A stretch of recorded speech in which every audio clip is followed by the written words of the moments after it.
You know, the wealth of this country is owned by just a few guys. Ito yung mga tao na kinukuha yung yaman ng ating bayan, wala namang ginagastos kung hindi mga laway nila at koneksyon. And they get most of the concessions, the franchises that is given freely through money, through influence, and sheer greed. That was former President Rodrigo Duterte on August 4, 2016, making another grand promise early on in his presidency.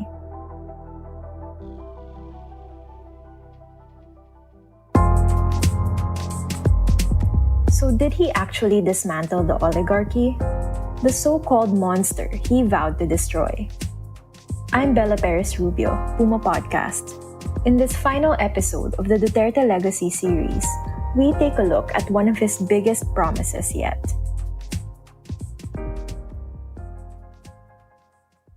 What do you mean by oligarchy? That's the first point to be made here. So if you're following President Duterte's words and his declarations, he seems to be referring to tycoons, right? Or families that have owned businesses for a long time. So ABS-CBN, the Lopezes, Ayala. So are they oligarchs in the true meaning of the word? That's debatable. That's Attorney Michael Yusinko, a policy analyst and constitutionalist. He doesn't really agree with Duterte's working definition of the oligarchy in the Philippines, but we'll get to that a little later. First, let's listen to the former president again, this time at an oath-taking in 2017, making it clear exactly who he means when he says oligarch. That what ails the Philippine society. It's the corrupt media, yung muka ng Preto pati Lopez ng pera at yung simbahan. The oligarchs of this country. And so he went after them, repeatedly attacking ABS-CBN, the Philippine Daily Inquirer, and other affluent families and businessmen who he perceived as critics and adversaries. In July 2020, Duterte's allies in the House stripped the Lopez family-owned ABS-CBN of their franchise. The move cost thousands of workers their jobs and deprived millions of access to information amid a raging pandemic. Here's what Duterte had to say about it a few days after. Kaya ako mamatay, mahulog yung eroplano, putang ina. I am very happy. Alam mo bakit? Sabi ko, without declaring martial law, I dismantled the oligarchy that controlled the economy of the Filipino people. But here's the thing. That may have crippled one powerful oligarchy, but it also benefited others close to the president. In January 2022, some of ABS-CBN's former frequencies were awarded to Advanced Media Broadcasting Systems, a network controlled by billionaire Manny Villar. Villar is not only the country's richest oligarch, with interests spanning real estate, food, retail, and broadcasting. His wife, son, and daughter are also sitting lawmakers. To say they're powerful is an understatement. Meanwhile, another channel previously used by ABS-CBN was awarded to SMNI, a network owned by Pastor Apollo Quiboloy, Duterte's spiritual advisor, and a fugitive in the US. Yusinko says this kind of thing is typical of an oligarchy. Delicadeza will dictate that those airwaves should be assigned to someone not involved in the whole affair, right?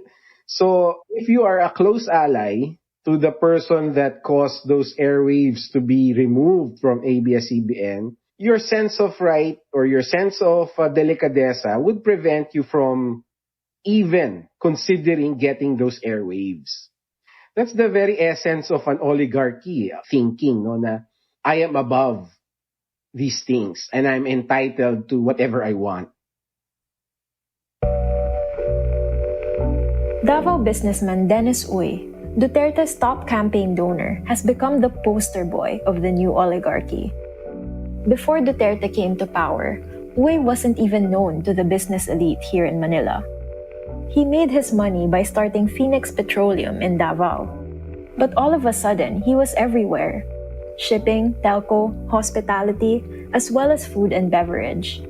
He even took over the Malampaya gas field in a deal worth $1 billion. His conglomerate Udena quadrupled its portfolio to more than 100 firms in Duterte's time. And Uy himself skyrocketed to the top of Forbes' richest list, all in the span of one presidency.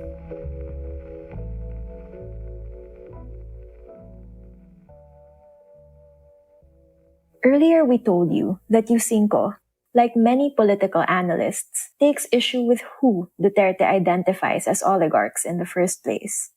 So if you look at the dictionary definition of oligarchy, it's a select group in the population or the elites having control of government power, political power, economic power. And political dynasties fit that definition perfectly. So yes, we do have an oligarchy in the Philippines now, and that comes in the form of political dynasties. Particularly, our problem now, our most urgent problem now, are fat political dynasties, no? Fat political dynasties are clans with members who hold government positions at the same time. Studies show that poverty, underdevelopment, and impunity are prevalent in areas where fat political dynasties thrive. And that to me is what the problem really is, no, when we talk about oligarchy. Because many of these fat political dynasties are also tycoons, right? There are 2 Villars in the Senate, and there are a bunch of Villars in Las Piñas, and also a Villar in the House. And yet, diba, they are, the patriarch is one of the richest Filipinos around, right? Yusinko notes that fat political dynasties have infiltrated even the highest levels of our government. Our president has a sister in the Senate, has a son in the House, and has a nephew at the local level and other relatives at the local level. Not just him. Our vice president also has a brother in the House, has a brother in the local level. Not just them, no? The list can go on and on. Despite Duterte's chest thumping, The Economist magazine ranked the Philippines 4th among countries where crony capitalism is most prevalent. We're just behind Russia. While this ranking in 2021 shows the Philippines slipped by one notch on the list, the wealth of billionaires in the country still surpassed 10% of the country's GDP. Let me repeat that. The few billionaire families in the Philippines to this day control more than 10% of the total economy.